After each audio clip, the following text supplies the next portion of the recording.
Televidentes, bienvenidos a su programa Enfoque Semanal, un programa que trae para ustedes Intraem de Subdirectiva Pereira. Esta semana estamos realizando un especial en el cual fuimos a visitar las organizaciones hermanas, compañeras de lucha en la ciudad de Manizales y estuvimos viendo cómo es que se está dando la lucha allí y la unidad como un ejemplo que debemos tener en las regiones. Saludar a todas las organizaciones sindicales, a todas las organizaciones sociales y políticas, invitarlos a que nos acompañen en este momento difícil que tiene la Subdirectiva Bogotá a raíz de la sentencia que profiere el Tribunal Superior de Cundinamarca, donde ordena la liquidación y cancelación del registro, la inscripción de la Subdirectiva Bogotá y solicitarles que en el momento que requiramos el acompañamiento para demandar, para exigir el respeto al derecho de asociación y que no se viole y no se acabe con una organización de más de 82 años vía demandas judiciales, demandas penales y vía fallos, prácticamente aniquilando una de las subdirectivas emblemáticas de Sintraendes Nacional. Por eso, como presidente nacional de Sintraendes, estoy invitando a todas y a cada una de las subdirectivas a que estén prestas al llamado urgente que se le hará desde la Junta Nacional y desde la Subdirectiva Bogotá para acompañar solidariamente las acciones que debemos emprender para defender el derecho a asociación, para defender la convención colectiva, los trabajadores y el derecho de asociación en la empresa de acueducto y alcantarillado, que ha venido siendo objeto de los atentados, producto de todas las acciones que ha emprendido la organización sindical en contra de las políticas lesivas de los gobiernos nacionales, de los alcaldes de turno, de las administraciones de la empresa, y precisamente por ser el sindicato que denuncia, por ser el sindicato que controla y vigila el patrimonio público y los intereses del pueblo colombiano, se ha venido orquestando una arremetida contra nuestra organización sindical, con nuestra Subdirectiva Bogotá, y no solo con ella, sino con muchas de nuestras subdirectivas a nivel nacional. Sintraendes seguirá en la pelea, seguirá en la lucha, defendiendo los intereses de los usuarios, defendiendo el patrimonio público de los colombianos y defendiendo el medio ambiente y el derecho a que todos los colombianos podamos acceder a los servicios públicos esenciales. En nombre de la Junta Directiva Nacional, queremos darle nuestra voz de aliento a nuestra subdirectiva Cartago, al Frente Amplio de Cartago, que está defendiendo la empresa en Cartago, que es una empresa industrial y comercial del Estado, para que siga siendo pública y para que la Superintendencia de Servicios Públicos no privatice el componente de energía. En propuesta presentada por la organización sindical se ha demostrado que con buenas acciones en la gobernanza de la empresa se puede sacar adelante la empresa sin necesidad de entregársela a un privado. Sabemos que hay empresas especializadas en control de pérdidas y en el mejoramiento de la prestación del servicio que están dispuestas a prestarle ese servicio a la empresa sin necesidad de que se le tenga que entregar los componentes o escindir la empresa para poder salir adelante. Compañeros, Junta Directiva de Cartago, a todos sus trabajadores, nuestra solidaridad, nuestro acompañamiento, y seguiremos acompañándolos en todas las peleas y en todas las luchas que den en defensa de Cartago y en defensa de los intereses de los usuarios y los trabajadores de esta emblemática empresa del Valle del Cauca. Con este gran especial estamos con otro invitado en el programa Enfoque Semanal y es José Rodrigo López, ejecutivo de la CUT Caldas. Hablemos un poco sobre la subdirectiva Caldas.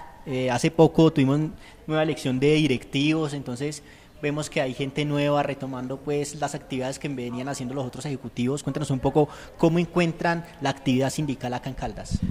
Bueno, a ver, sí, efectivamente, con los cambios que ha dado la CUT desde los anteriores congresos y los que seguramente se van a dar esta semana, que se está en congreso en Bogotá igualmente, pues se dieron cambios, y dentro de esos cambios uno de ellos fue la elección el año inmediatamente anterior de ejecutivos CUD a nivel nacional y a nivel de las subdirectivas departamentales.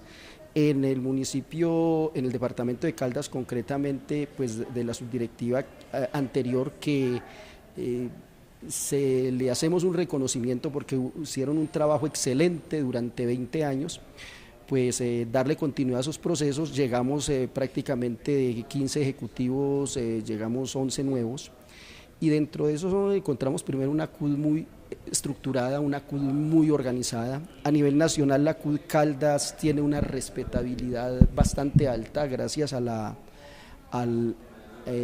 lo alto que ha dejado los ejecutivos en Caldas en los que venía. Entonces encontramos una CUD muy fortalecida que hemos venido estructurando al interior, acomodándonos a estas nuevas realidades del trabajo, a estas nuevas realidades sindicales que, como le digo, estatutariamente pues se vienen dando, pero en la parte estructural de la organización sigue dándose de manera particular.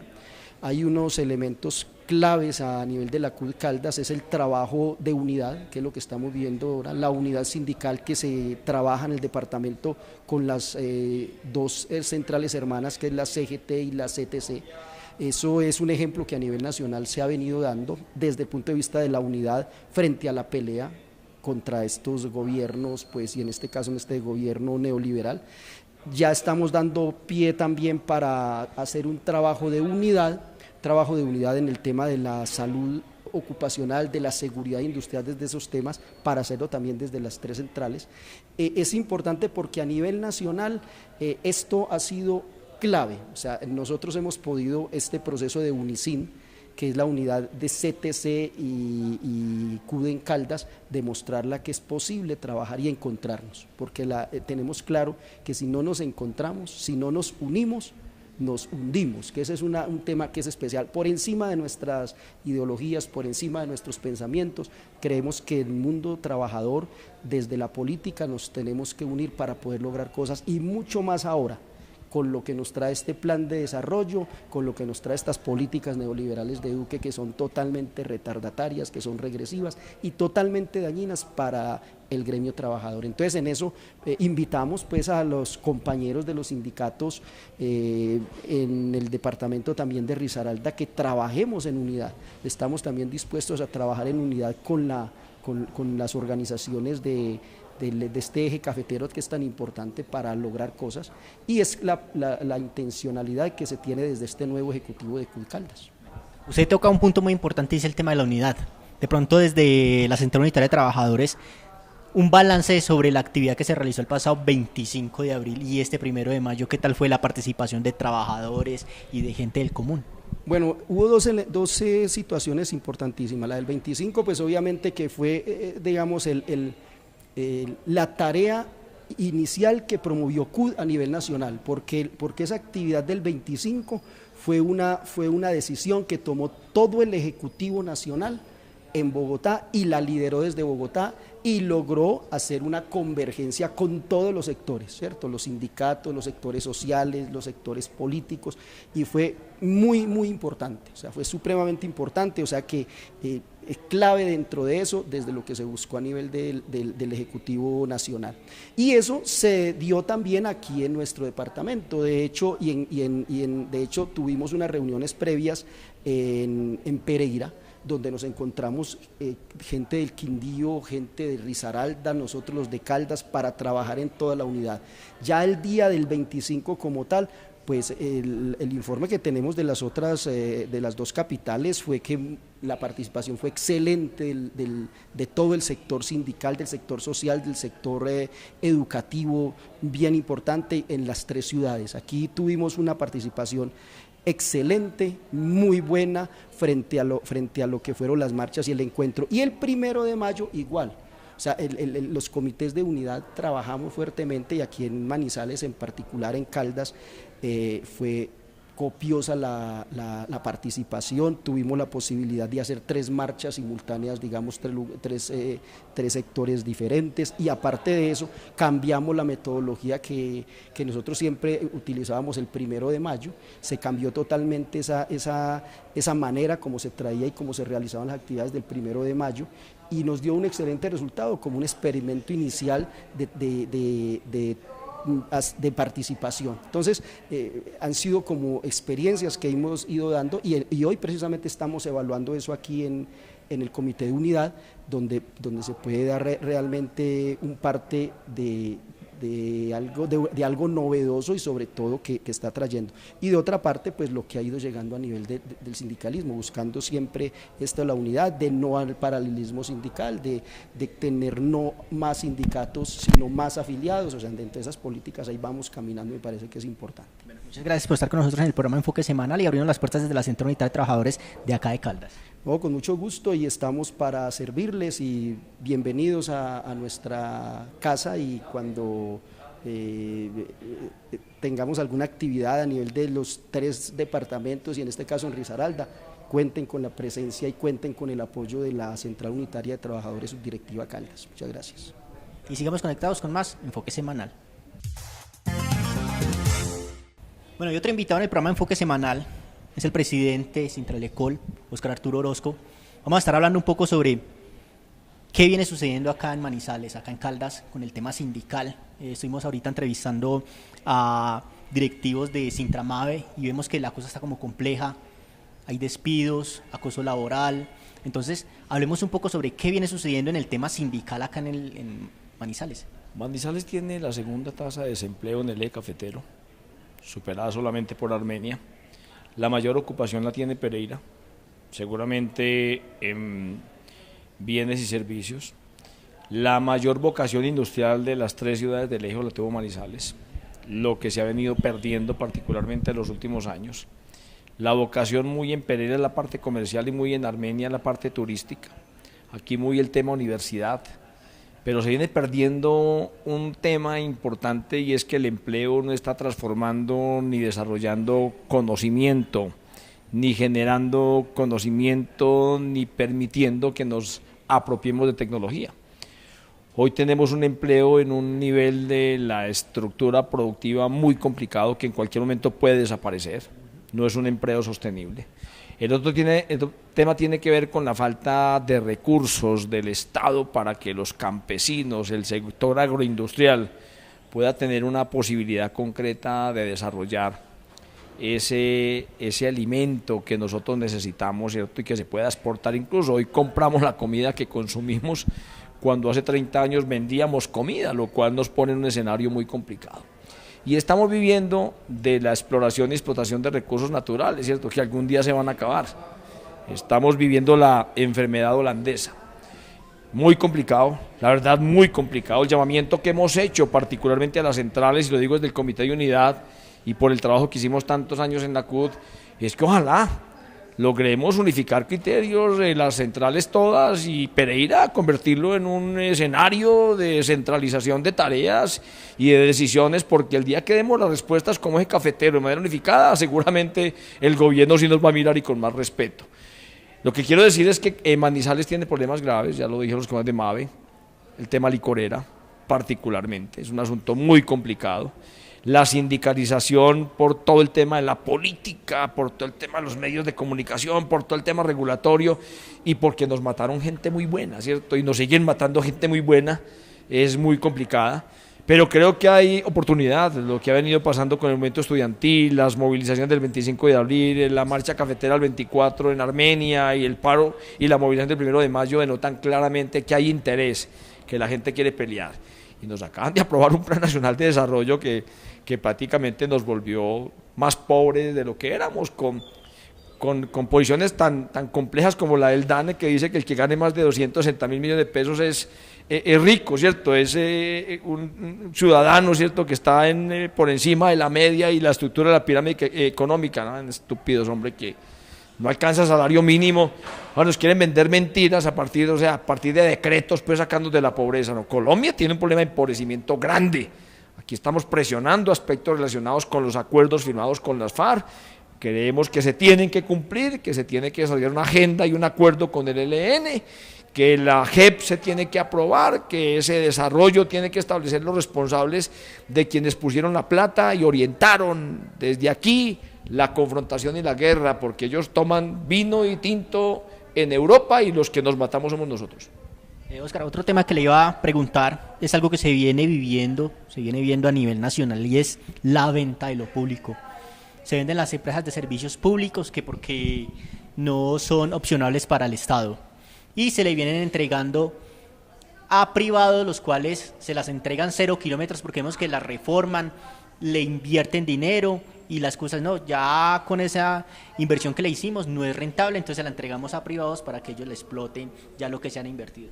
Electricaribe es la muestra clara del tema, o sea, la venden en el año 97, la Houston, Fenosa, Gas Natural, se roban y se llevan la plata porque no invirtieron, no repusieron activos, ¿cierto?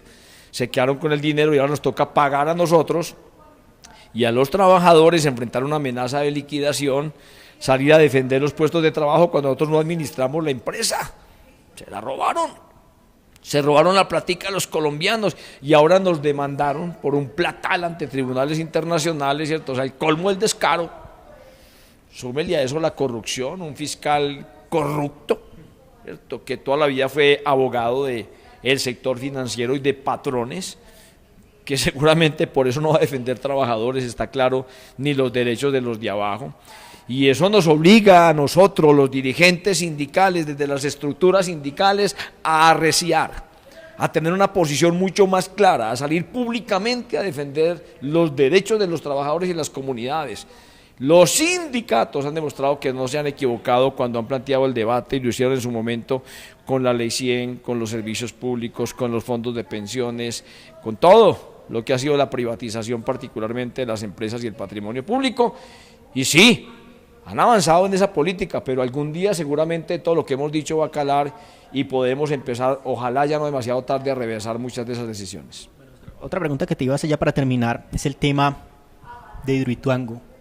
Compleja la situación que se vive allá en Medellín y que nos va a tocar sacar de bolsillo de nosotros para pagar algunos errores que se cometieron en esa represa. No solo el tema del costo, sino el tema ambiental. Es que el riesgo que hay para más de 600.000 colombianos aguas abajo, después del muro y la represa, es un asunto que no se ha dimensionado todavía. Estamos además ante un hecho lamentable de afectación de recursos naturales de una magnitud. Alguien podrá decir que sí, que es que se necesitaba para poder estabilizar el sistema de oferta de energía en el país, pero no a costa ni de los ríos, ni de las especies, ni de la seguridad de la gente. Eso sí lo tenemos claramente entendido. Y lo otro tiene que ver con el desarrollo del proyecto y la responsabilidad de quienes lo autorizaron. Ese proyecto ha tenido más de 12 modificaciones y no todas de conocimiento de las autoridades pertinentes. Habrá que responder que van directivos de EPM a la cárcel, van directivos de EPM a la cárcel, si en este país hay justicia. Y lo otro, lamentablemente, y también hay que decirlo seguramente, del bolsillo de los colombianos saldrá la plata de lo que será ese deterioro económico al que empresas públicas ha venido sometiendo el proyecto. Muchas gracias por estar con nosotros en el programa Enfoque Semanal. A ustedes, muchas gracias. Estamos conectados con más información acá en Enfoque Semanal. Bueno, y en Enfoque Semanal un invitado muy especial desde Manizales, transmitiendo esta gran especial en Enfoque Semanal, Juan Carlos Martínez. Cordial saludo, muchas gracias por estar con nosotros en el programa. Muchas gracias a ustedes por venir hasta la ciudad de las puertas abiertas a acompañarnos y a recoger el pensamiento que tenemos nosotros desde acá.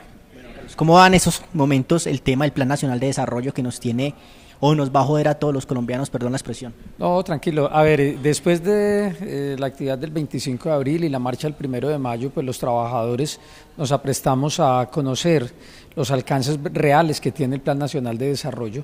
Entre ellos están las facultades que conserva todavía el presidente de la República para fusionar algunas entidades del Estado, las financieras, el embeleco de Álvaro Iván Duque, de continuar con los temas del emprendimiento y desde las centrales, como lo hemos venido sosteniendo, lo que se aprobó en el Plan de Desarrollo no es más que una reforma a las pensiones y una reforma laboral que beneficia más a los empresarios que a los trabajadores. El movimiento sindical, y seguramente esta semana en el Congreso que se lleva a cabo en Bogotá, en el Congreso de la CUT, tendrán que salir acciones concretas y tareas específicas para desarrollar en las regiones sobre ese nefasto plan de desarrollo. También hay algunos puntos que van a perjudicar la salud de nuestro país. El beneficiario directo de la salud no encuentra ninguna solución. Estamos viviendo en este momento la crisis de Medimás, entonces aquí se pasa la población de una EPS a la otra, se quiebra esa EPS, luego se pasan los usuarios a la otra y se convierte un carrusel donde los que son beneficiados son los prestadores, los dueños de los mercaderes de la salud, pero el cotizante, el beneficiario directo, para nada. Y fue una oportunidad que se desaprovechó desde el gobierno de buscarle una salida de fondo y estructural al problema de la salud.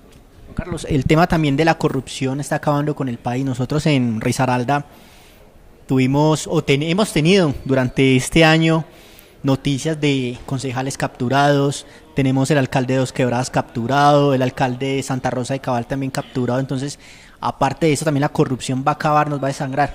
Sí, es cierto, la corrupción ha sido un mal, por eso los políticos de turno son hoy en día tan criticados y reprochados por la sociedad porque saben que la política tiene mucho que ver con la corrupción. Ese fue otro aspecto que debió haberse tocado de fondo, una reforma política que permitiera de verdad atacar a los corruptos, pérdidas de investidura, inhabilidades por siempre, perseguir sus bienes, pero no, comen en la misma mesa y con el mismo y en el mismo plato y con la misma cuchara todos los políticos y todas las EPS con tal de desangrar los recursos del pueblo colombiano. Bueno, Carlos, ya para terminar, un mensaje para todas las organizaciones sindicales, sociales y populares de nuestro departamento de Risaralda y a nivel nacional. Yo diría que de derrota en derrota hasta el triunfo final, como lo decía algún pensador de la Revolución Rusa, porque nosotros vamos avanzando, tal vez no veamos nosotros los avances, pero sí lo hemos logrado, las grandes movilizaciones, la concientización de las personas, entonces no nos desanimamos, ni nos desanimaremos, ni que nos desanimemos ninguno, sino que sigamos en la lucha para poder seguir y que algún día, ojalá en las próximas elecciones, en las de este año, el pueblo tenga la capacidad de pasarle cuenta de cobro a todos estos corruptos que se roban la plata del pueblo colombiano. Muchas gracias por estar con nosotros, Juan Carlos, en este programa que llamado Enfoque Semanal. A ustedes muchas gracias por ese acompañamiento y por aquí, por esta tierrita, bienvenidos. Bueno, por temas de seguridad estamos con dos compañeros de indígenas que pertenecen al CRI de Caloto, Cauca. Vamos a hablar un poco sobre qué viene sucediendo con ustedes, qué sucedió en la Minga y qué tenemos planeado a futuro. Bueno, tengan muy buenas tardes a todas las televidentes acá en Manizales.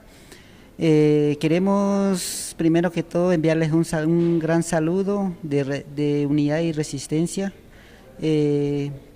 Y lo segundo pues ya es que contarles un poco frente a los temas que hoy se viene haciendo como tema de liberación de la madre tierra en el norte del Cauca, donde se inicia en el 2005 en la finca de la Emperatriz. Luego se hizo una negociación con el gobierno, luego nos comprometen a entregar esa finca en 3 meses. Esta es la fecha que de 2005 hasta ahora, hasta hoy 2019 no es entregado esa finca. Y esa finca tiene que ver con el tema de masacre del Nilo, que en la cual allí en la finca de la Emperatriz fue donde planearon la masacre para el tema lo del Nilo. Entonces ese es el motivo de que hoy venimos hemos venido reclamando esas fincas en reparación del tema de masacre del Nilo. Hablemos un poco qué sucedió en la masacre del Nilo, ¿qué sucedió? Sucedió que en el 87 se vino las recuperaciones de las partes planas, se estaba haciendo un proceso allí, pero luego en ese entonces se necesitaba que esa finca la legalizara, pero nunca lo fue así. Lo segundo fue que hubo una alianza entre paramilitares, fuerza pública y narcotráfico, Entonces se unieron esas fuerzas ahí y entonces fue donde hicieron la masacre en ese entonces, el 16 de diciembre del 91, en la Hacienda del Nilo. Y acabaron con la tribu de los Nasa. Y asesinaron 20 compañeros ahí en ese día, en esa noche. Actualmente los Nasa, ¿con cuántas personas cuentan? Bueno, actualmente nosotros, como Changualaquí, Hueacín, contamos con 3.200 familias que estamos agrupados ahí como norte, ¿no? En la cual también hacemos parte en 21 resguardos, que hacemos parte como Changualaquí, que estamos agrupados ahí en el norte del Cauca. Otro gran invitado en el programa y es Nelson de Jong. Hablemos un poco sobre el tema de educación. Usted viene realizando una gran labor en la parte de La Guajira. Entonces hablemos un poco sobre el tema de la educación en estos sectores, teniendo en cuenta que hay altos niveles de corrupción, el tema de la energía, el agua. ¿Cómo se ve desde su parte, cómo ve lo que viene sucediendo actualmente en nuestro país, en La Guajira, con el tema de la educación? Bueno, muy buenas tardes. Bueno, lo que nosotros vemos es que primero nuestro enfoque, nuestro proyecto es la educación a esas etnias, a esas rancherías o a esos grupos indígenas, ¿ne? Que ellos no salgan de sus raíces, en esa parte cultural, ¿ne? Nosotros somos etnoeducadores, todos trabajamos con ACNUR, ¿ne? Trabajamos algunos en la parte de La Guajira Baja, otros trabajamos en la parte del Bajo Atrato, ¿ne? El enfoque de nuestro proyecto es trabajar con las comunidades para que las comunidades sigan siendo etnias o sigan siendo indígenas, ¿ne? Como primera instancia. Como segunda instancia es trabajar con los proyectos aledaños a las comunidades. Un ejemplo, nosotros tenemos comunidades que carecen mucho de agua, ¿ne? Que carecen mucho de esos servicios básicos, ¿ne? Energía, agua, y hay ciertas empresas, hay ciertas organizaciones que canalizan los ríos, ¿ne? Que le quitan esos servicios básicos a esas comunidades. El proyecto es ese, el proyecto es trabajar para que esas comunidades vuelvan a tener sus recursos básicos, ¿ne? Su seguridad, hay etnias bajo atrato que están en un conflicto armado muy grande, están siendo desplazadas, ¿ne? Y nosotros trabajamos con eso, trabajamos con ese enfoque. Hablando usted un poco de desplazamiento, vemos como en sectores donde fueron desplazados muchos de estas tribus, ahora hay hoteles, hay casas como campestres donde se alquilan. ¿Qué viene sucediendo? ¿Qué es lo que sucede? Bueno, hace mucho tiempo nosotros llevamos un conflicto armado, ¿ne? Hace muchos años y ha visto dos grupos que son los que ellos han tenido ese conflicto armado como siempre. El desplazamiento de esas tribus o de esas minorías, porque no es solamente tribus, sino que ha sido una gran minoría, pues una minoría de personas que ha sido desplazada de sus tierras, han sido como para ellos quedarse con esas tierras. Tú ves los hoteles grandes, tú ves que todo tiene los servicios, tú ves el mar, o sea, tú ves esas partes que están aledañas al mar con todo en lujo, pero en la Baja Guajira falta el agua, ¿ne? Sabiendo que la Guajira es rica en agua, ¿ne? Que los ríos han sido robados, ¿ne? Porque no fue una canalización, fue los ríos robados por empresas grandes de minería, ¿ne? Que la corrupción es tanta que las regalías no van a su destino, ni el 2.5 que genera el gobierno para esas tribus indígenas llegan a esas tribus indígenas, ¿ne? Que el PAE, que es el alimento de los niños, no llega, ¿ne? Que los gobernadores se roban la plata. Nosotros en La Guajira ya está el cuarto gobernador en un mandato, en este mandato, o sea, en 4 años que es de un gobernador ya va el cuarto que ha sido destituido. Por nexos con corrupción. Por nexos con corrupción. La corrupción es mucha en este país. Yo creo que nosotros tenemos que cambiar de pronto ese sistema de ver cómo nosotros vemos el gobierno, de ver cómo nosotros estamos viendo Algunas veces unas personas quedan, unas personas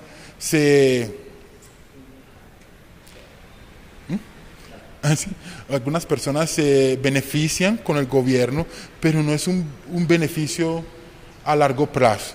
Es un beneficio, tú tienes un trabajo, pero es un trabajo de 6 meses por la ley de trabajo que tienen ahorita.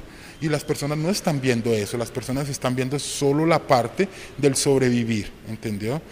Nosotros tenemos que ver la parte de más al frente, la parte de sobrevivir, de que el gobierno nos ayude o cambiar el gobierno, cambiar esa parte que pues nos hace tanto daño al país.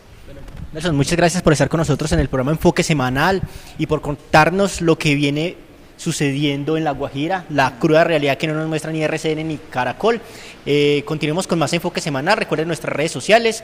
En Facebook aparecemos como Sintra Endes Pereira, los días miércoles un Facebook Live y nuestro programa Enfoque Semanal en el canal de YouTube. Nos vemos dentro de 8 días con más Enfoque Semanal.